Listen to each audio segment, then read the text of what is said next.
আপনার জন্য এবারের প্রশ্ন, আল্লাহু আকবার। কোন অবস্থায় বান্দা আল্লাহর সবচেয়ে নিকটবর্তী হয়?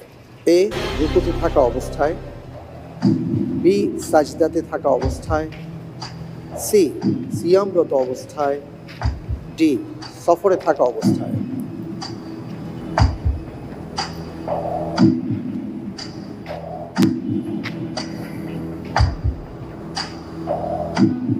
আলহামদুলিল্লাহ, আমি এখান থেকে উত্তর হিসেবে বেছে নিচ্ছি বি, সাজদাতে থাকা অবস্থায়। সাজদাতে থাকা অবস্থায় লক করে দিব। লক করে দিব। ফ্রিজ করে দেওয়া হোক। বি, সাজদাতে থাকা অবস্থায় বান্দা আল্লাহর সবচেয়ে নিকটবর্তী হয়। আপনি যে উত্তরটি দিয়েছেন, আপনার উত্তরটি সঠিক উত্তর। আলহামদুলিল্লাহ।